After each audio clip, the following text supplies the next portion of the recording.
Youth wing के अध्यक्ष श्री अकमल जी हैं। अकमल जी का बहुत बहुत स्वागत है, अभिनंदन है। उन्नाव जिले के ही यूथ विंग के सचिव श्री अंशुल जी हैं, आपका बहुत बहुत स्वागत है, अभिनंदन है। आपकी जो विधानसभा मोहान विधानसभा है उसके हमारे जो अध्यक्ष हैं श्री अरुण जी आपका बहुत बहुत स्वागत है, अभिनंदन है। भैया का क्या नाम है? प्रत्यक्ष जी, आपका भी यूथ विंग की तरफ से बहुत बहुत स्वागत है, अभिनंदन है। यादव जी, आपका बहुत बहुत स्वागत है, अभिनंदन है। अब मैं ज्यादा समय ना लेते हुए आप सब लोगों के बीच में से बाकी रुकावटों को हटा करके हमारे प्रभारी श्री राजेश ऋषि जी, विधायक श्री राजेश ऋषि जी से अनुरोध करूंगा, रिक्वेस्ट करूंगा कि वो आप लोगों के साथ में जो दिल्ली में क्या काम हो रहे हैं, आम आदमी पार्टी के अरविंद केजरीवाल सरकार क्या काम कर रही है उसके बारे में आप लोगों के सामने अपने विचार रखें। श्री राजेश ऋषि जी। आप सभी को मेरा नमस्कार। इस मोहान विधानसभा क्षेत्र के अंदर हमारे जो ये हमारा गांव सिमरामऊ के आप सभी सदस्यों का, हमारे सभी सिमरामऊ के प्यारे प्यारे बच्चों का, हमारी माताओं का, बहनों का और हमारे सभी बुजुर्गों का, साथियों का बहुत बहुत स्वागत है। हम लोग अरविंद केजरीवाल सरकार के सिपाही हैं। हम लोग कोई राजनीति से नहीं है। मैं आपको बताना चाहता हूं कि आप सब वैसे जानते हैं कि देश के अंदर एक क्रांति आई थी देश को आजाद कराने के लिए, जिसने अंग्रेजों से देश को आजाद कराया।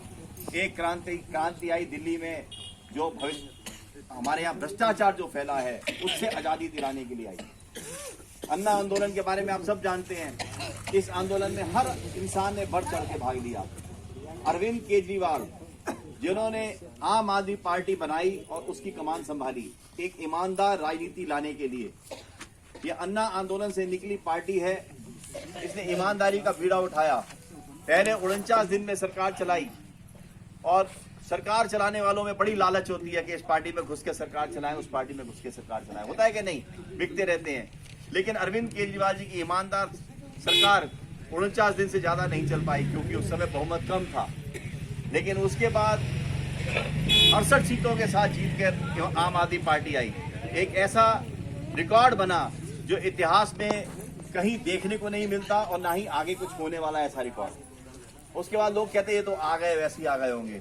लेकिन 5 साल के अंदर जो बदलाव आया, उसके बदलाव को देखकर पूरा हिंदुस्तान का, पूरी दुनिया इस समय हैरान है कि एक ईमानदार राजनीति ने आकर इन 5 सालों के अंदर एकदम दिशा और दशा दोनों बदल दी दिल्ली की। दिल्ली के अंदर सबसे पहले अरविंद केजरीवाल जी का ये कहना था कि हमारे बच्चों का अगर भविष्य अच्छा होगा, हमारे बच्चे पढ़े लिखे होंगे, तो हम अपने आप इस देश को बढ़िया बना लेंगे। बात सही है कि नहीं? ये बच्चे देश का भविष्य है, देश को अपने आप बना लेंगे, क्योंकि अगर ये पढ़े लिखे होंगे। आज तक की राजनीति में नेताओं ने ये सोचा कि अगर बच्चे पढ़े लिखे होंगे, इंसान पढ़ा लिखा होगा तो हमसे हिसाब मांगेगा। लेकिन ये पहला मुख्यमंत्री था जिसकी सोच ये थी कि आपके बच्चे पढ़े लिखे हों, आपके बच्चे कामयाब हों, और आपके बच्चे जब कामयाब होंगे तो आपके घर का भविष्य और आपके घर की व्यवस्था सारी बदल जाएगी।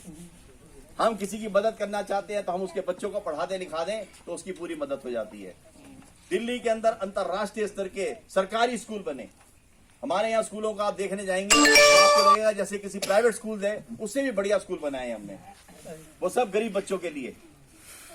इन स्कूलों के अंदर वो सुविधाएं हैं जो प्राइवेट स्कूलों में भी नहीं है। बैठने के लिए इंफ्रास्ट्रक्चर, बच्चों के लिए बढ़िया ड्रेस और बच्चों के लिए अच्छा खाने की व्यवस्था भी है उसके अंदर। और तो और 12वीं तक के बच्चों के लिए सरकार ने उनको स्किल ट्रेनिंग देनी शुरू की है, ताकि कोई बच्चा बाई चांस आगे ना पढ़ पाए या वो पढ़ाई में कमजोर हो और वो आगे नहीं पढ़ना चाहता हो, तो उसको ऐसी स्किल ट्रेनिंग दे रहे हैं ताकि वो 20-25 हजार रुपये महीना कमाकर अपने घर को अच्छी तरह चला सके। ये देश की पहली सरकार है जिसने आपके बच्चों के भविष्य के लिए सोचा है।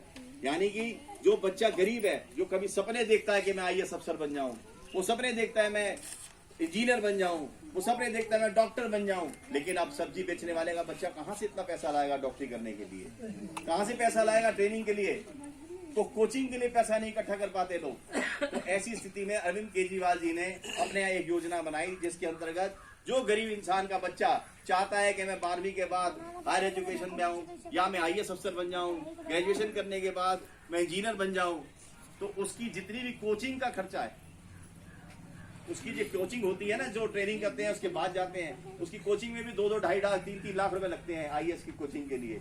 वो सारी कोचिंग का खर्चा दिल्ली सरकार दे रही है आपके बच्चे का भविष्य बनाने के लिए। ऐसा कभी किसी सरकार ने नहीं किया। अब होता है क्या है कि मैं डॉक्टरी करनी है, डॉक्टरी के लिए पैसा चाहिए। अब पैसा कहाँ से आएगा? गरीब आदमी तो नहीं दे सकता, वो अपना, इसका मतलब गरीब का बच्चा गरीब रह जाएगा, अमीर का बच्चा डॉक्टर बन जाएगा। ऐसा दिल्ली की सरकार ने जो करके दिखाया है, ऐसा किसी भी सरकार ने आज तक नहीं किया। अगर आपका बच्चा चाहता है कि मैं हायर एजुकेशन में चला जाऊं कहीं पढ़ने के लिए, जहां पैसा लग रहा है और माँ बाप के पास पैसा नहीं है, तो दिल्ली सरकार अपनी गारंटी पे बैंक से लोन लेके देती है। माँ बाप की गारंटी नहीं होती उसके अंदर, अपनी गारंटी पे लोन लेके देती है ताकि आपका बच्चा पढ़ के डॉक्टर बने, इंजीनियर बने और जो भी हायर एजुकेशन लेना चाहिए। ये पहली सरकार है अरविंद केजरीवाल जी की। मनीष सिसोदिया जैसे इंसानों ने मिलकर ऐसे कार्य किए हैं जिससे कि दिल्ली के अंदर गरीब बच्चों के भविष्य के अंदर बहुत बड़ा सुधार हुआ। अभी आपको जानकारी होगी कि कोरोना हुआ, कोरोना में सारे स्कूल बंद हैं, आज भी बंद हैं, बच्चों को ऑनलाइन शिक्षा दी जा रही है। लेकिन जब बच्चा ऑनलाइन शिक्षा ले रहा है तो वो स्कूलों में जो खाना मिलता है वो तो उसको मिलता नहीं है। सरकार ने अब व्यवस्था की है कि सूखा राशन उन बच्चों के घर में पहुंचाया जा रहा है ताकि माँ बाप उनको पौष्टिक आहार बच्चों को दे सकें। ये पहली सरकार है जिसने ऐसी कोशिश की है कि जो बच्चों का खाना स्कूलों में मिलता था, स्कूल बंद होने के बाद भी आपको घर में उनका राशन पहुंचाया जा रहा है। आपने सुना होगा कि हमारे दिल्ली के अंदर अस्पताल बहुत सुधर गए, सुना है जी? नहीं, दिल्ली के अंदर अस्पतालों की स्थिति ऐसी है कि आप अगर जाएंगे तो आपको लगेगा कि प्राइवेट अस्पताल से भी बढ़िया अस्पताल है। ये सरकारी अस्पताल हैं, ये जनता के टैक्स के पैसे से बने हुए अस्पताल हैं। अगर यही दूसरी पार्टी के नेता होते तो सारा पैसा खा जाते। ये ईमानदार राजनीति शुरू की जो अरविंद केजरीवाल जी ने, एक भ्रष्टाचार विरोधी मंच के थ्रू इसे आए हैं, तो हम लोगों ने भ्रष्टाचार को रोका है और भ्रष्टाचार में जो पैसा रुका उसके द्वारा ये बिल्डिंगें बढ़िया से बढ़िया बनी, बढ़िया से बढ़िया इलाज हो रहा है। हमारे दिल्ली के अस्पतालों में सारी दवाइयाँ मुफ्त मिलती हैं, सारे टेस्ट मुफ्त होते हैं और सारे इलाज मुफ्त होते हैं। छोटी छोटी जो दिक्कतें होती हैं, जैसे गांव में हैं आप, गांव में कोई बीमार पड़ता है तो आसपास कोई छोटा अस्पताल नहीं है, हमारी सरकार ने वहां पर मोहल्ला क्लिनिक बनाए, छोटे छोटे मोहल्ला क्लिनिक बनाए, वहां डॉक्टर बैठता है, वहां पर डॉक्टर के साथ उसके स्टाफ होते हैं। आप वहां जाएंगे, आपके 200 तरह के टेस्ट तो वही हो जाएंगे, उसके साथ आपका सारा इलाज होगा वहां पर। अगर इलाज उस मोहल्ला क्लिनिक में